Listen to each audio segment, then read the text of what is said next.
দুই অঞ্চলের মানুষ মূলত আপনার এই ফেসবুক প্ল্যাটফর্মে বা ইউটিউবে বেশি পরিমাণে ভাইরাল। তার মধ্যে এক নম্বরে আমি বলবো যে বরিশালে যারা আছেন বরিশালের অধিবাসী, এবং দুই নম্বরে বলবো যে ময়মনসিংহ অঞ্চলের আশেপাশে বিশেষ করে নেত্রকোনা এই অঞ্চলের মানুষগুলো কিন্তু আপনার দেখা যায় ফেসবুকে প্রচণ্ড রকমের ভাইরাল।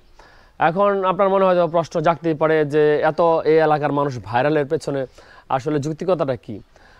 তো এটার পেছনে আমার কাছে ব্যক্তিগতভাবে মনে হয় যে তাদের যে একটা ভাষাগত বৈচিত্র্য, হ্যাঁ, আমরা দেখি নেত্রকোনা বা আপনার এই অঞ্চলের, হ্যাঁ, ময়মনসিংহের একটা পাশ, বিশেষ করে আপনার বলবো ধুবাউড়া, আপনার ঈশ্বরগঞ্জ, কিশোরগঞ্জ, এই যে এই সাইডটা মানে বর্ডার এলাকাটা, এবং ওই দিক দিয়ে আপনার নেত্রকোনা, মোহনগঞ্জ, হ্যাঁ, যত প্রকার ভাইরাল আছে এই পাশটা দিয়ে, তাদের যে ভাষাগত একটা বৈচিত্র্য এটা একটু অন্যরকম, একটু আলাদা। মানে আমরা যারা শুদ্ধ ভাষায় কথা বলি বা অন্য অন্য অঞ্চলে যারা ভাষা ব্যবহার করি তার চেয়ে একটু আলাদা, যেটা অনেকেই পছন্দ করেন। আবার দেখা যাচ্ছে যে আপনার বরিশাল্লা ভাষাটা আমরা মোটামুটি কম বেশি কিন্তু সকলেই পছন্দ করি।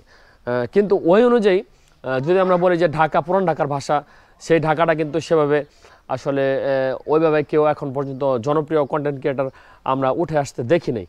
তো এই ভাষাগত একটা ব্যাপার রয়েছে, যেটা আপনি যদি ভাইরাল হতে চান তাহলে আপনাকে অবশ্যই ভাষার দিকটা চিন্তা করতে হবে। মানুষ এখন আপনার ওই আর্টিফিশিয়াল, হ্যাঁ, আবার একেবারে সাজানো গোছানো এগুলো কিন্তু এখন পছন্দ করতেছে না। এখন আপনার যে জিনিসটা পছন্দ করতেছে সেটা হচ্ছে আপনার ন্যাচারালিটি, বাস্তবতা। সবাই এখন এই জিনিসটার দিকে মনোযোগ দিচ্ছে, এবং সবার ওই যে আর্টিফিশিয়াল বিষয়গুলো দেখতে দেখতে মানে আপনার অভিনয় দেখতে দেখতে মানুষ এখন বাস্তবতা কিছু একটা চায়, যেটার মধ্যে বাস্তবতা নিরিখে কিছু আছে, যেটা দেখলে মনে হবে যে না, আপনার আমার জীবনের গল্প বা যে কথাগুলো বলতেছে সেগুলো আপনার আমার একেবারে বাস্তব প্রেক্ষাপট থেকে নেওয়া। এই ধরনের কন্টেন্ট যদি আপনি মেক করতে পারেন তাহলে অবশ্যই এখনও এখানে টিকে থাকা সম্ভব। এখন বলতে পারেন আমার কথা ব্যক্তিগতভাবে, দেখেন আমি তো এখানে স্বাস্থ্য সম্পর্কিত টিপস দিই, আবার বিভিন্ন ওষুধের উপর রিভিউ দিই।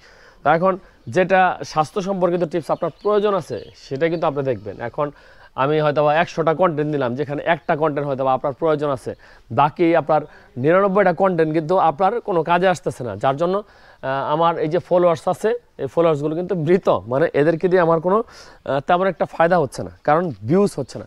এখন ভিউজ যদি না হয় তাহলে আপনার এই মানে এত যদি ফলোয়ার্স মিলিয়নও থাকে, তাতে করে কিন্তু আপনি এখান থেকে কোনো বেনিফিট পাবেন না।